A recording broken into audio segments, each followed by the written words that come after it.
I my task today to help facilitate our meeting. Uh, I know there may be a number of you here who aren't familiar with Quaker practice. This is considered a meeting for worship with attention to a matter, Larry Vaughn's memory. And in the manner of friends, the way that we conduct uh, is without any sort of pastor or leadership or programming. People simply are led by the Spirit to speak. And so in a memorial meeting, we expect a lot of people are going to be led to speak. So that's really all we ask. We ask that I'm going to sit down here. We're going to enter a period of silence, and then anyone who is led to share something, please share it. And after someone has shared, a little space, just so it can sink in, and then the next person can share. And at some point, when it seems like we're good, I will cheat the meetings, and that part of the meeting will be over. There'll be a couple of other sequences after.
All God's children sing in the choir. Some sing lower and some sing higher. Some just sit on the telephone wire and clap their wings or their hands or any other else. And there is no doubt in any of our mind, not one here, that Larry Vaughn is singing in the choir and making a big noise right now.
I'm a long friend of Joanna's.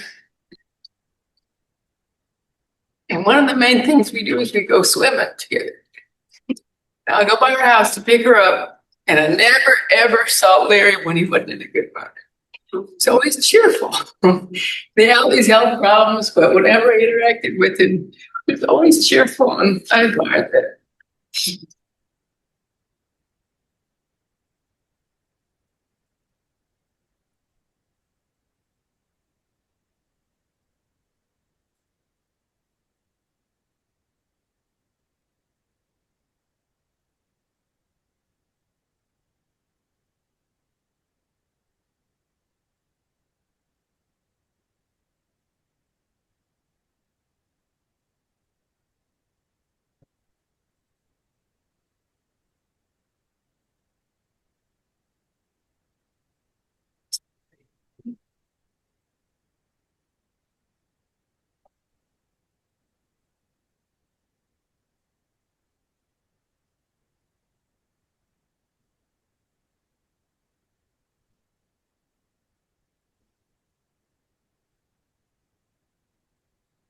I'm also a friend of Larry and Joanna's, and I just want to notice how Larry was a kind man. And the kindness played out in his commitment to economic justice, and that played out in his work, in the tax system. He believed in the ideal of pooling our money collectively to use for the common good. And he was also just very kind. And yes, I thought that cheerfulness as well. I'm a neighbor and friend of Joanna and Larry's.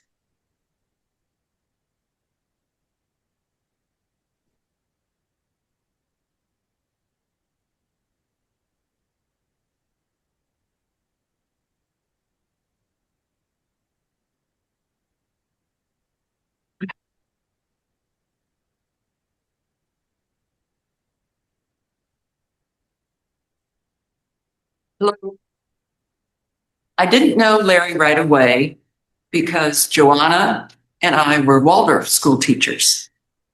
But Larry played a part in the beginning and the end of my marriage. Chapter 2. At the wedding party that Bruno and I had, Larry and David, I just checked with him, we were videoing, or somebody was, and Larry and David went outside, held up a glass of wine, caught the sunshine, and blessed our marriage. It's a beautiful, poignant moment. So that was my first time to meet Larry. The end of the marriage was after my husband passed. Joanna and I were talking, and she said Larry had lost 30 pounds or 40 pounds. I forget. And I had all of my husband's clothes to figure out. So they came over to the house at the end of my marriage, and Larry fit my husband's clothes perfectly. And he was so jovial and happy. I think he even fit the shoes. He was there at the beginning and end of the marriage.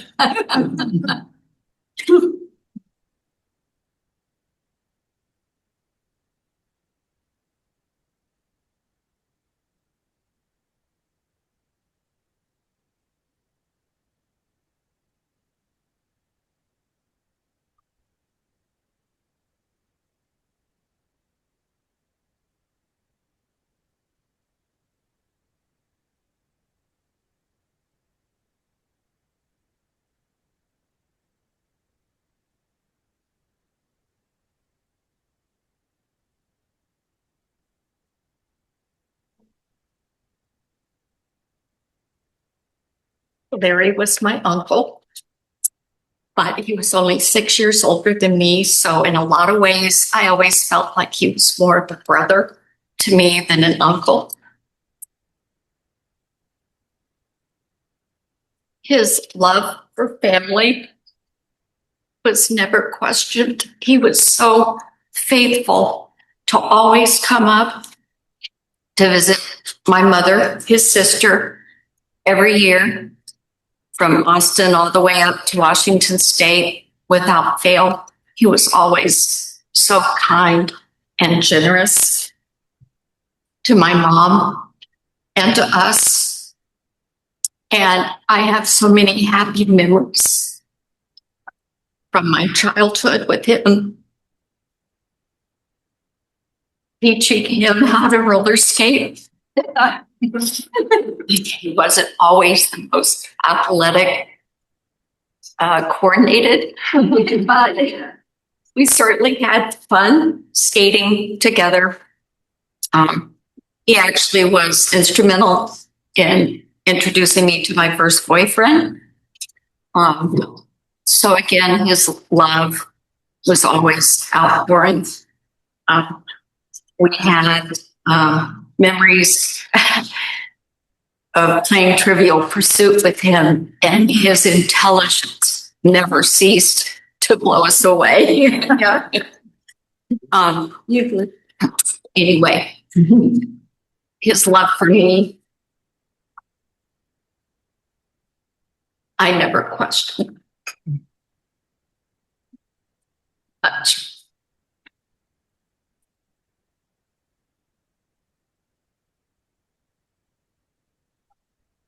Well, being that my sister is, I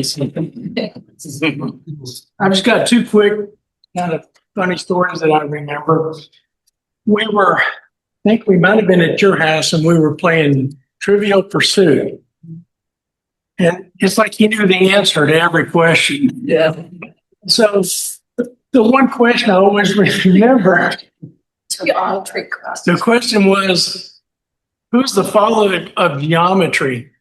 And of course, we're all going, really? And he looks at us, he goes, really? Euclid? I just couldn't believe he knew that. And then the other one was, I was probably 15 and we were at grandma's house.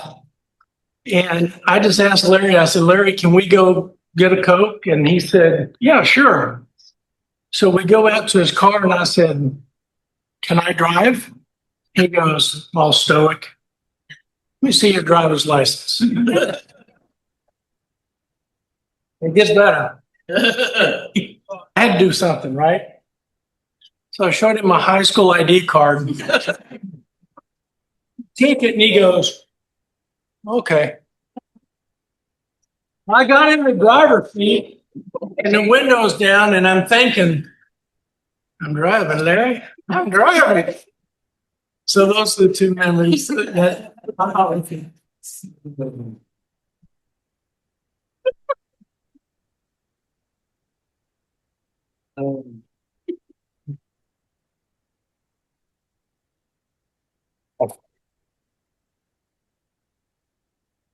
on the tail end of that, I met Larry, I think it was in 1988 or 1989. I met him through their sister church. I'm a Unitarian flavor person. And this was our sister church. So over the years, I've done things like sing-alongs here and this and that, and got to know Larry. And through him and through my friend Pete Aikenhead, who's also on the other side now. And it just always amazed me how righteous he was in his beliefs about humanity, people, quality. And all that goes along with that. And coupled with his sense of humor, it was never a dark thing. There's always light. As I got to know him later on in later years, as his health failed and stuff, I found out something because I'm a car guy, and found out this gem of information. His dad, for anybody who's a car guy here from the 60s or 70s, his dad was a mechanic for Jim Hall's Chaparral team. And he would tell me, he told me stories about his dad and Chaparral. And I was supposed to meet with him to learn some more stuff, but he passed before that happened. But just such a cool guy, very well educated, learned, well read. Something that we should all aspire to be, if we're not already, and to continue on. The fact that he passed at this point in time in our history with the things that are looming over our great nation, our great people. We need people like him. And he'll be sorely missed. And my heart goes out to Joanna, who's always been so kind. And it's just wonderful to see all the people here today. Pay tribute to his memory.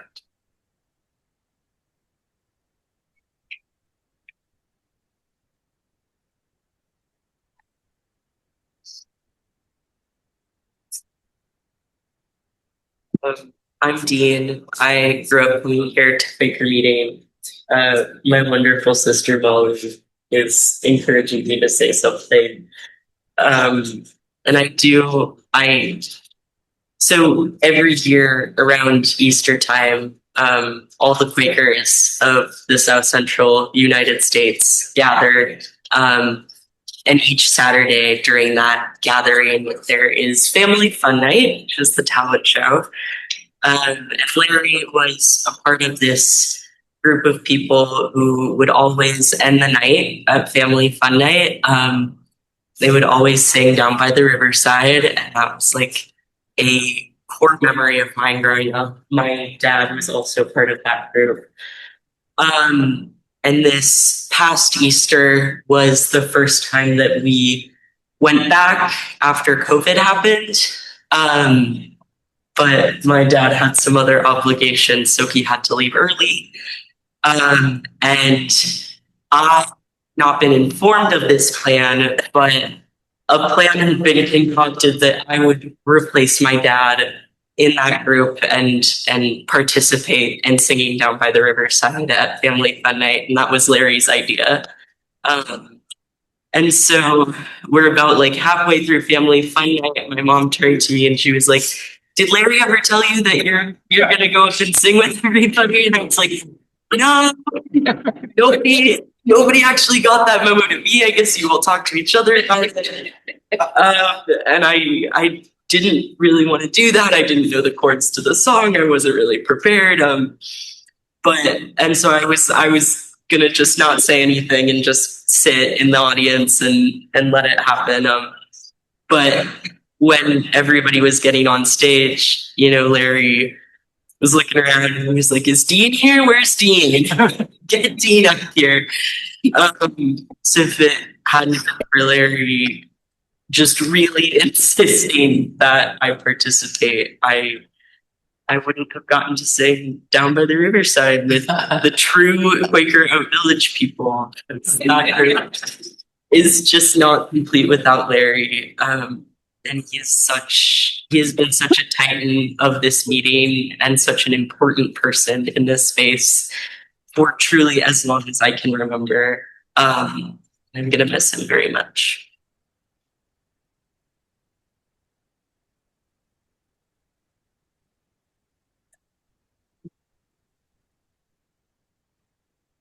I'm autistic, and my experience is about 90% of the people who I meet are not.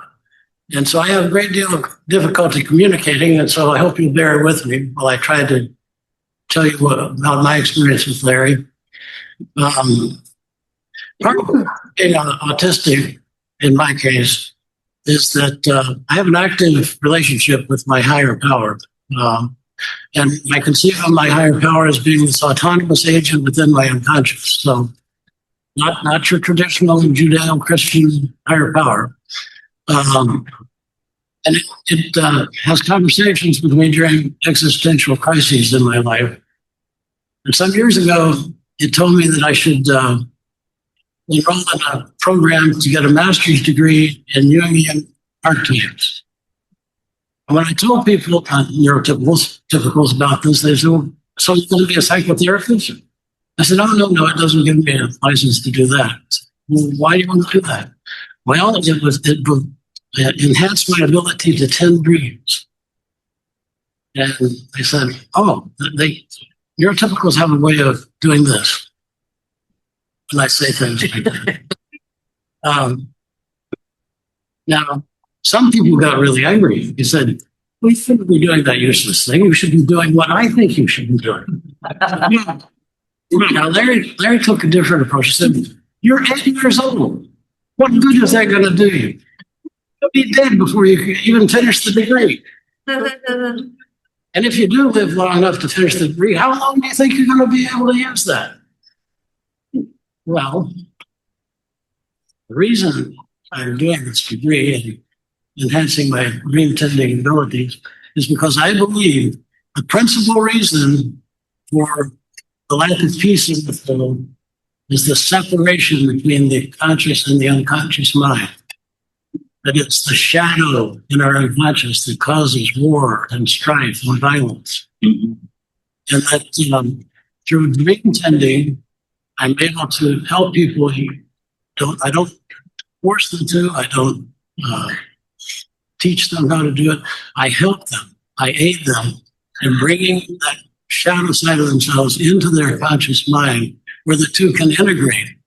It's called the transcendent function. They transcend both the conscious and the unconscious. I wish that I had been able to convey that to him in such a way that he understood. It doesn't matter how much longer I'm going to live, just so long as I'm doing the work that my higher power tells me. You know, I could drop dead right now, but I'm doing the work. And of course, I saw into Larry and I saw he's talking about his lack of having enough time to do God's work.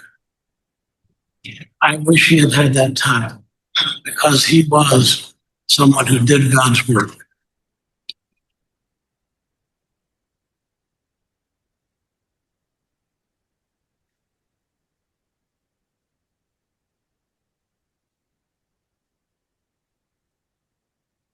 Well, Larry was a man who walked to the beat of a different drummer.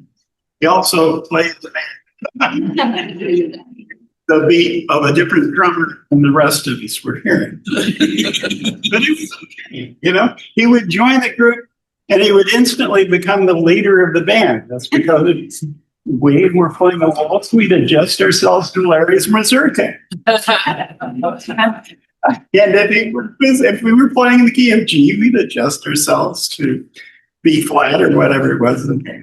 But the thing was, the thing that you couldn't beat about Larry's music is he brought this incredibly unbounded enthusiasm and joy to it that was totally infectious.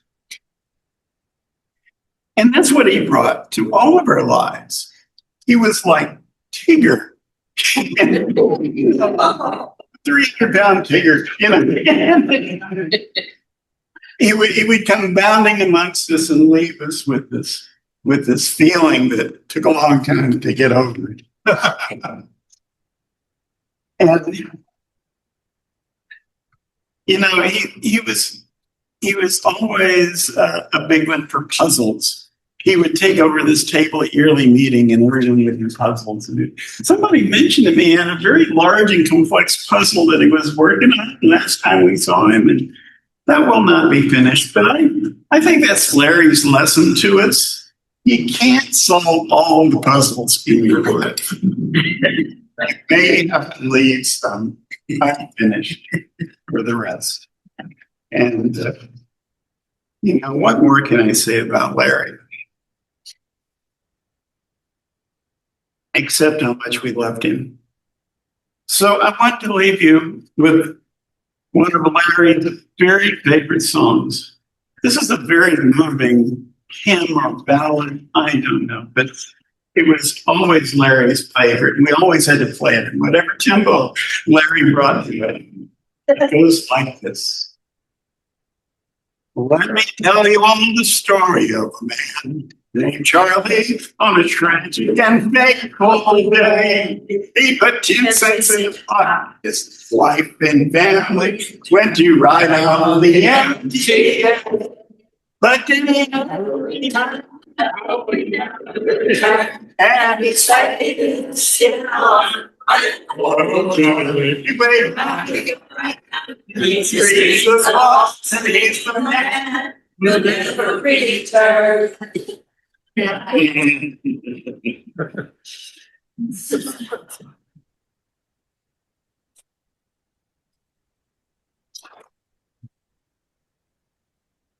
Of Larry, and I think he skipped everybody and the human race. He said he lived what's the epitome of the human potential moving forward. And I wish there were more people like him still. I knew Larry in the Unitarian Church for many years until he And one that I'll always remember the year we went out to get the Christmas tree for the Unitarian Church, and it was usually a big tree because it went in houses and halls. I don't know how big it was. And there was somebody that owned some land out somewhere that had Christmas trees, and so we were going to get one of his trees he was donating. So Larry and I got in a vehicle of some sort, went out there and found a tree, and we were trying to get the tree. As we were trying to get the tree, we got stuck in the mud. And then, so we around for a while and decided, well, there was somebody, I think the owner of the land had a tractor. And so he decided he was going to take the tractor and go get us out of the mud in the Christmas tree. So he went out to get us, and he got stuck. And somehow we got back to the church with the tree. Yeah, I can't remember how. But on that trip, I learned a lot about Larry. I hadn't been with him for a decent length of time. And I learned he knew just about everything there is to know about the murder of John Kennedy in 1963. Just about everything. So.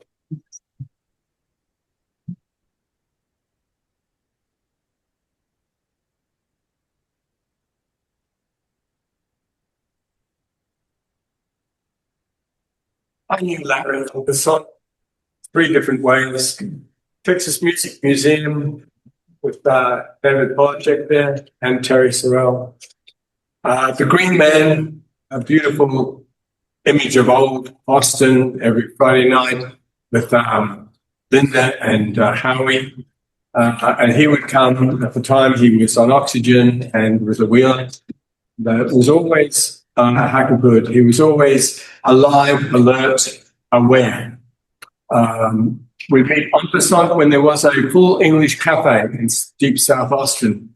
And he'd have a meeting of the old people, you know, the old cranky people. And, they said one day I'll get to join them, but I can't now. He's gone.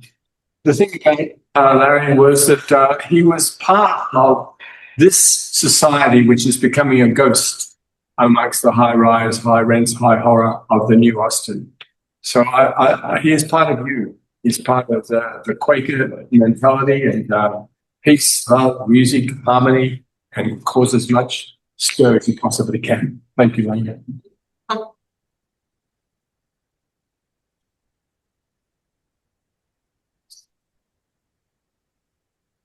Next, I've known Larry and Joanna for many years. We didn't get to see each other very often. It was mostly on the holidays.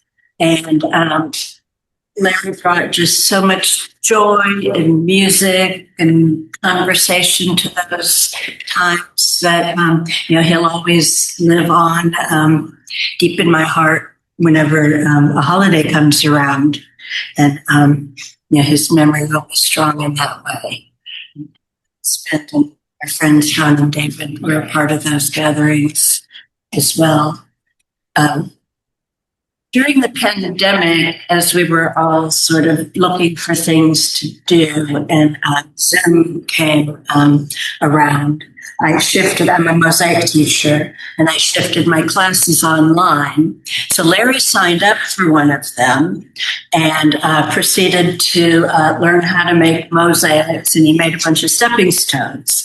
And I was just so delighted in the joy that he got out of that physical creativity. And it was a quick one through that line. I was happy to be a part of that with him.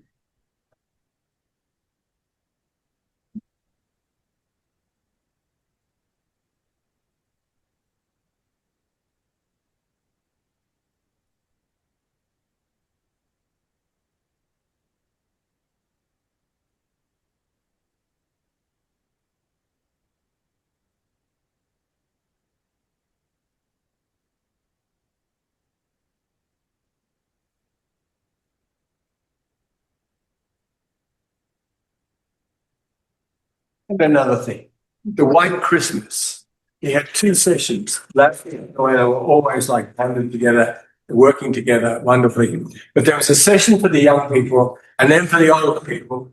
And they were two entirely different things, you know, with the useless stuff wrapped up so you never knew what it was. It was just like going to Walmart, but it was free, open, and really well done.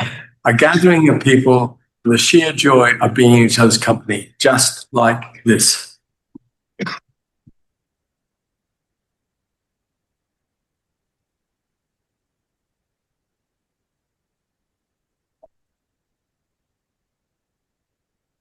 Well, I have to agree with what the gentleman just said. Larry and Joanna are a blessing to my life because I got to be part of their family. My brother-in-law, Dave, my wife, Sonny, nephew, niece. I guess I'm a nephew by marriage. But we all have memories of Larry, and we all will remember him in some way because he burns himself into your memory if you ever met him. And I have a couple of memories of him. One, although the gentleman and most people say he was so kind and good, and he was. But I have seen the dynamics between his sister, Betty, and Larry. And sometimes they got at loggerheads. And it was fun to see. Because neither one wanted to give up. Yes, but it was in a good way. Brother and sisterly love. The other memory I have is when Betty passed away, his sister, she had developed about 19 binders, 3-inch binders with her whole life story. So Sonny and I were sitting there with all these binders. We found out that Larry wanted that information because he had an idea which wound up being in the form of a book called Betty with an E, because she spelled her name Bettye. So how are we going to get this information from Washington State down to Austin? Well, we went through all the material and Sunny used her best judgment and wound up with a 50-pound suitcase of loose papers held together so they wouldn't fly apart. But it was 50 pounds. And luckily that was the days when Southwest would let you have 2 bags for free. Bag and Larry's new book, which hadn't turned into a book about 2 years later. So I brought him there and he was probably happier, if you remember, Joanna. The other thing I can say about the family aspect is that both Larry and Joanna were very welcoming people and they lived in a harmony in their marriage. That was beautiful to see. They welcomed even people they didn't really know, strangers, into their home and took care of them, helped them if they had a concern. And I got to be part of that experience one time coming down for a visit. And it was beautiful to see. These were people that had come down for the Austin Music Festival. And they had no place to stay. They were Native Canadians, I guess, from, I think it was from Nova Scotia. And the young man and his girlfriend needed a place to stay. Well, their home was open. And we played music and sang and had just a beautiful time.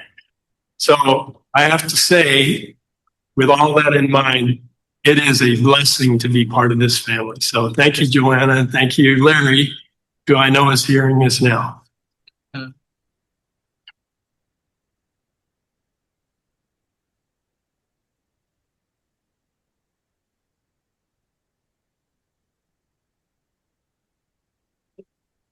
About Larry.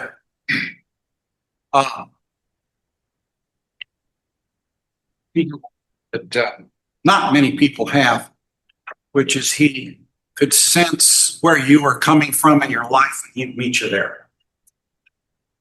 And so we've heard people talk about music and about lots of other, things that they did and that Larry did with them, and all of his many activities and interests. And I just remember, I guess 25 years or so that I've known Larry, and we've see him at least once a month, maybe more often than that. When he just he and I were hanging out, I'm kind of an in my head kind of a guy. You know, so Larry would always relate to me on the basis of talking about history, you know, and oh, look at this really cool little mechanical device he got, or this Chinese scroll that he was restoring, things like that. And when I saw him interact with other people, it was different things. So I always really admired that about Larry, his ability to meet people just kind of where they were, and that's probably why we got so many folks here today.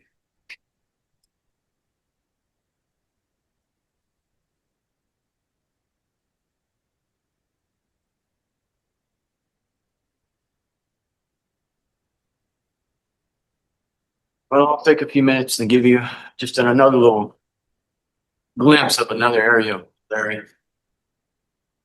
I got to know him through contra dance, folk dance. We would call contras on Wednesdays for a short period there, year or so, somewhere in the late 80s, early 90s. But then I got the bright idea that we'd videotape folk dancing. So lo and behold, I bought a bunch of cameras and we were off on an experiment, let's say that. And we never produced a lot of folk dance footage, but somehow we produced a play that he had from South Texas State. I guess he was getting his degree there at that time, but it was a crime play. So we had to videotape this play in a couple of different nights. And then he did the editing. He was the editor. And I had this, all my living room had turned into video equipment and editing equipment. He was thrilled when I finally got a set of steps that didn't shake. We told him to get into editing. And I remember one time, another lost transit or tangent that we got off on. Somehow we produced a video for blind softball playing team. They're called the Hawks. If you know blind softball, you've heard of this team. Anyway, one time we were editing it and there was a section there that didn't, for some reason, it didn't have the sound of the ball hitting, the bat hitting the ball. So we were trying to figure out how to do this. This was before everything was digital. It was analog, just before it turned digital. So I remembered this little bit in this about how to do it, that you might be able to do it this one way. And I said, do this, do this, do this. And we took and I forgot what we knocked together. We knocked together a couple of pieces of wood or something, and we made the sound of the bat hitting the ball. And we did it. It worked. And Larry was better at editing than I was, but that was one time I was the expert at that moment. That was about the only time I was the expert at the moment. In other words, he would see a piece of equipment and he would read everything, research everything, but for some reason I knew this one little bit. So that was about the only time that I helped. I was a transient expert. Larry, that was quite a feat, I think. So I've enjoyed his company and like you say, he was always in the middle of people, seeming to making things go better and happier and joy.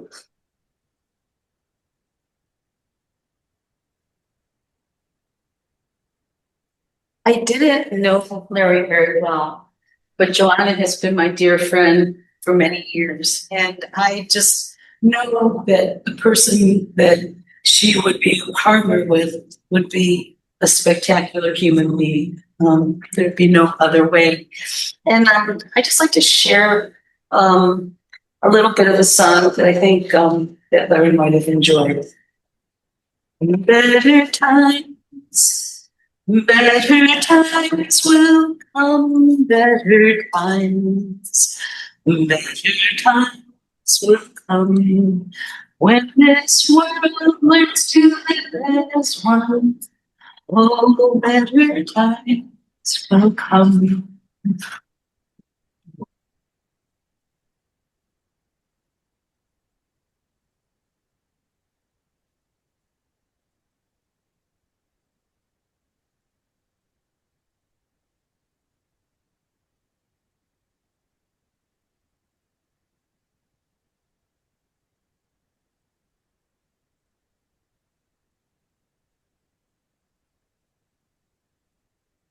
I've known very, very long time. And way back in the summer, I think of 98, me and my husband at the time and my baby daughter had been in another city, coming back just for the summer. And this whole meeting just took care of us that summer. And we were trying not to pay rent because we're very, very poor. And Larry and Joanna went to, I think FGC or something like that. And they said, well, you can stay in our house while we're gone. I'm like, yes, yes. And just think about that for a minute, like 2 young kids and a baby, and they let us in their house with no supervision. And we took care of their plants and fed the outdoor cats and that kind of stuff. And it's a funny thing living in somebody's house. You don't mean to pry, of course you're trying to be whatever, but I can't help but read the bookshelves and just get to know them that way. And I really figured out like, well, there was so much depth in my head. You know, Larry was this nice, jolly person, very unfeelingly kind and nice and all of that. And, you know, kind of through that, I was like, wait a minute, he's really deep too. And that was really nice. And I found, you know, over the years, it wasn't just from that one time, it was years and years and years of them being kind to me in different ways and being there for me, you know, when my mom died, like in between, everything in between. It was really nice to like know him as in these couple of different ways, both this really kind, jolly person, but also this very, you know, introspective, deep, committed person. And I was reflecting on this because I have somebody staying at my house today. And sorry. And I was thinking about I frequently host people. You know, like my house is I have a house that has an extra room so that I can host people. And I think that Larry and Joanna and the Quaker meeting in general helped to solidify that tendency in me back when I had nothing. You know, I had absolutely nothing. And now I have a little bit of extra and I share it with others. And I think that Larry, he made a difference in my life and made me more able to help out other people.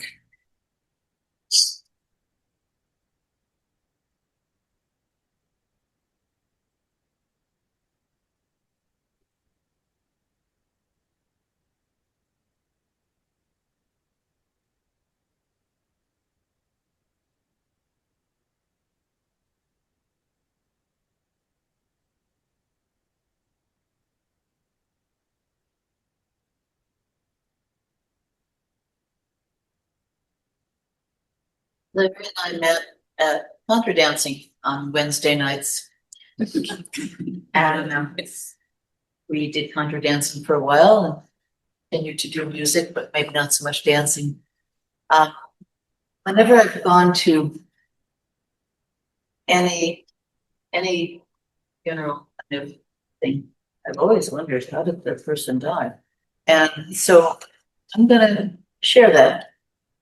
Not a whole lot, but a little bit, because he was expecting to come home after just one night in the hospital, and I was expecting him to come home too. He had just had minor surgery and was in for observation. All he had to do was walk down the hall. It was some kind of a walking test. I don't know exactly why he had to walk down the hall, but he had to walk down the hall. And so here he is with his rollator, and he took off so fast I hadn't seen him walk that fast in probably 10 years. I used to do it every now and then, really fast to show me that he could do it. Because usually I would walk faster than he did, and I was from New York and he was from Texas. Roll and mosey. But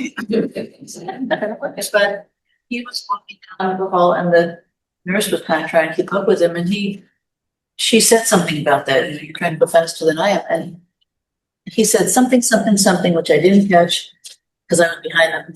And the last two words that he said in that sentence were the last two words that I heard of anything he said.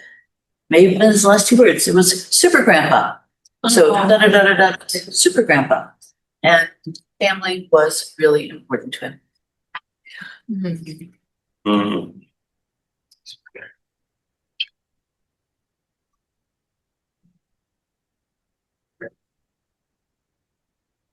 We came from out of town.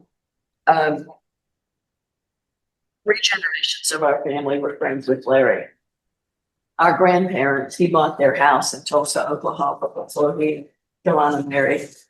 And he allowed us to come in and see it, which was very wonderful for us because I dropped something on the floor, leaned over, got down on my knees, and all of a sudden I had deja vu because I had been that tall the last time I had been in that house. Holy God, this is the way I know that house. So it was a very precious moment that I'll never forget in my whole life. And then our parents were friends of Larry and Joanna's because they loved to make music together. And they are good, strong, humanist, liberal values. And anyway, we had to come. Glad to see so many people are aware of how much love there was that he passed out to all of us. Thank you.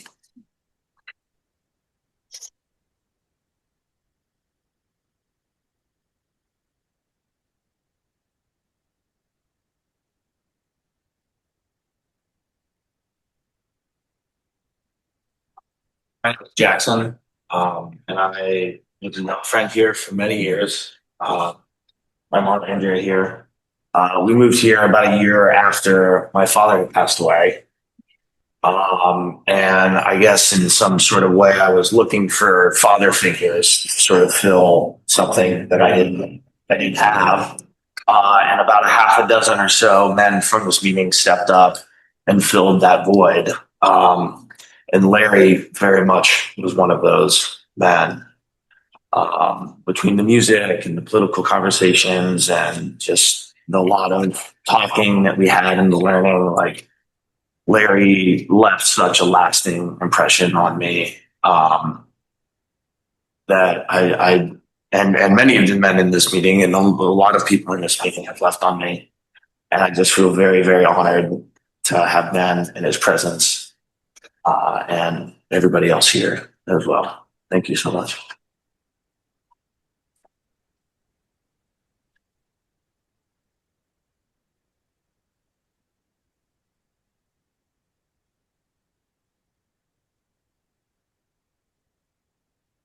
I'm Andrea Jackson's mom. And I told Jackson, I said, do you remember that Larry taught you how to drive? Because I was not going to do that. I remember just like asking him, and he was like, sure, right? Jackson had come back from Europe. He had not gotten a driver's license before he left. And he met a girl, and the girl had a motorcycle. And in order to get a motorcycle license, you had to have a driver's license. So he didn't care about driving a car. He just wanted to be able to drive a motorcycle. So he had already taken like the class course, and had the permit, and he just needed the drive time. So Larry was kind enough to pick him up and drive around parking lots with him and do whatever he did because I wouldn't have done it. And he did pass that driver test and got that motorcycle and got that girl. It worked out in the end. And thank you so much. It's so wonderful to see so many people here honoring such a wonderful man. And thank you, Joanna, for being there all these years. For me, about 20 years. We were art teachers together. So.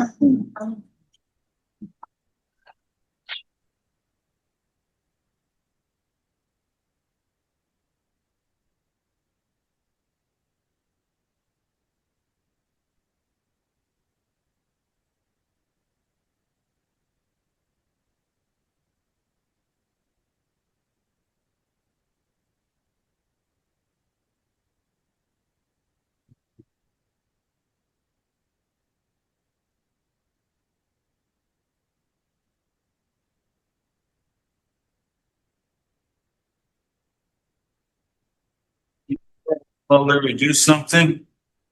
I could tell it was because he believed in what he was doing, whatever it was.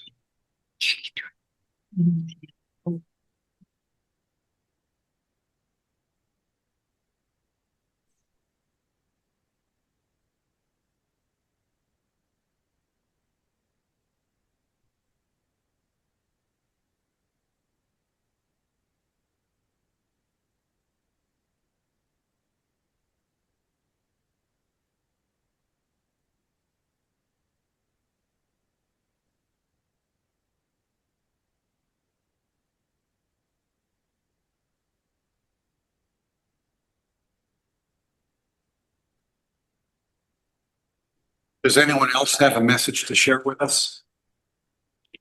Some singing after. I thought I was going to do that if someone else had a vocal message and or if anyone has some singing, but we're ready. Well, my main memories of Larry are at the Christmas parties. It was the greatest event of the Christmas season at Joanna and Larry's house. Their house was like a little art museum full of wonderful things, and there would be good food and different people every year. I would think some of the people in this room. One time there was a homeless guy from the neighborhood came. Another time I met the poet laureate of Austin, and he was going around quoting poetry and giving out his books. Then they would do the Christmas carols, which was very meaningful. And the white elephant, which was really fun. And a lot of times it was leftover junk like old geeks people wanted to get rid of. But one time I got a trumpet and I know how to play trumpet. It's a good sign. You know? And then you would talk to Larry and he knew about everything. He's really brilliant. And unfortunately, I didn't spend a whole lot of time with him other than those parties, but I could see it was the tip of the iceberg about his depth and his perceptions. And really, it was about the best party you could ever get.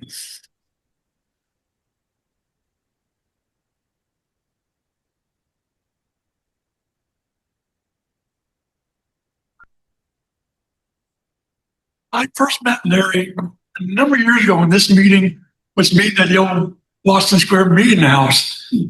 And we, had good conversations and stuff. And yeah, we weren't best friends, but every time we talked, he makes you feel like you were one of his best friends. And it had been several weeks or even a couple of months before I talked to him, but it's like just the day before or a week before that we had talked. But the last several years, I had a job that required me to work Sundays, and then I had health issues. He had health issues, so I was sporadic coming to meeting. We didn't cross paths that much. Well, a couple of months ago, there's a group of people from the meeting that get together for lunch once a week, and I just happened with my rare appearances went there. And at the end of it, was leaving. I noticed he went outside. He's sitting there waiting. I go, "What's up there?" He says, "Oh, I got to wait for the Capital Metro ride share." I'm going, "Yeah, I got it. Sure, I'll stay and talk to you a few minutes, whatever." Well, 15 minutes turned more like 45 minutes, 50 minutes. Well, it's great because I'm very fortunate and happy that we're able to have a nice long conversation.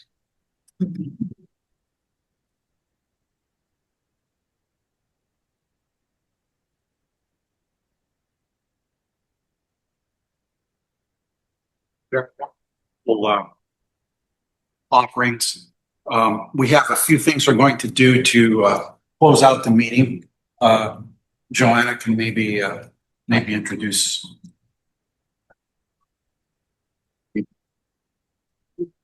Three plus me, four members of the Threshold Choir of Austin, and we're going to sing two songs. And after that, we're all going to sing Magic Penny. After that.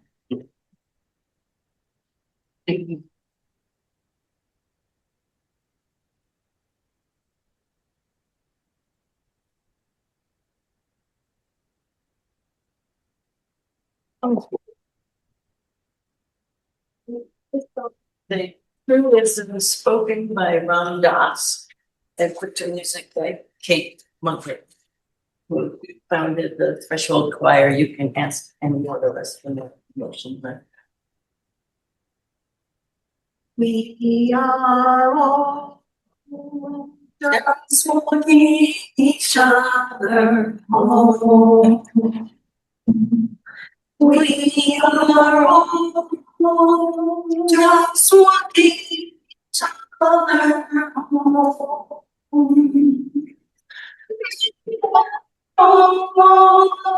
Just walking each other home.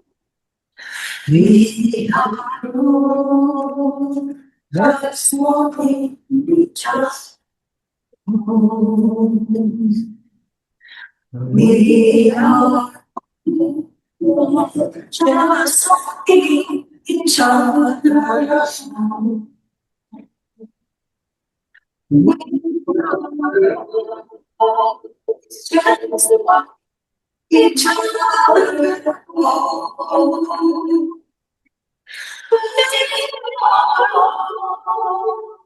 Just walking each other home. We are just walking each other.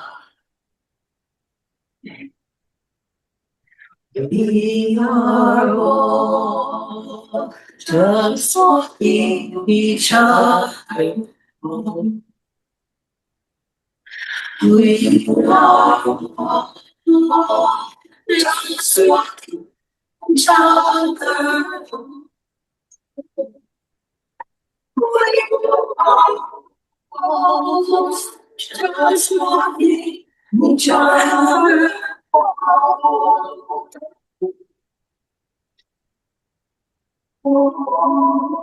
Just walking each other home.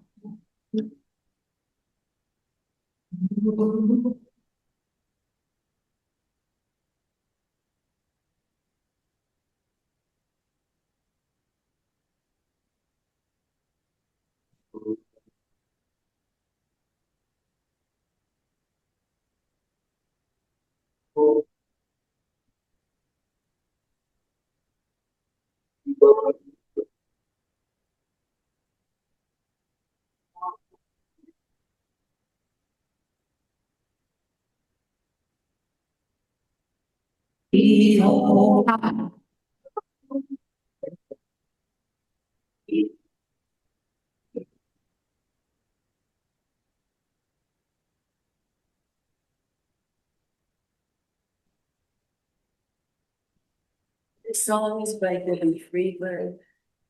The title is Tefillat HaDerech, which means the travel is clear in Hebrew. And there are no it's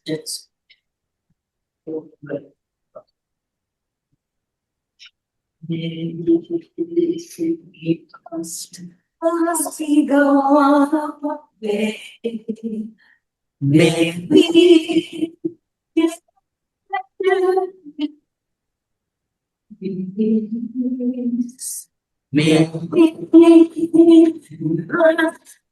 without and joy. May this be our blessing. Amen.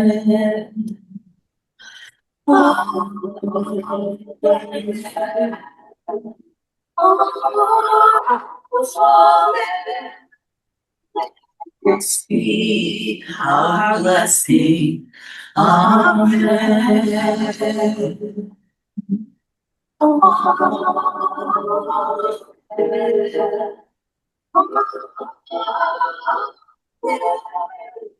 Let's be our blessing. Amen. May we shelter our faith. We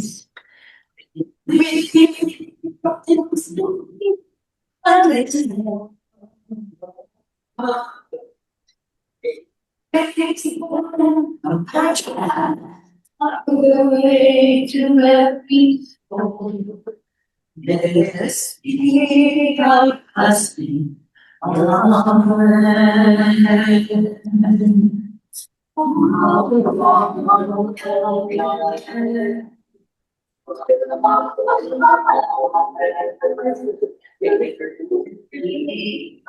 Blessing. Amen.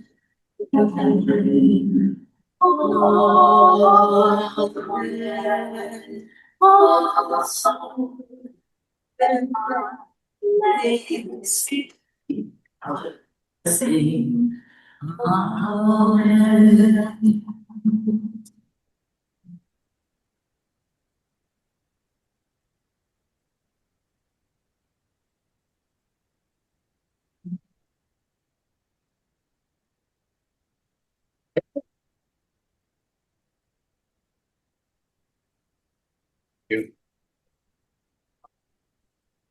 I give you, Doc, the lyrics to a song called Magic Penny. And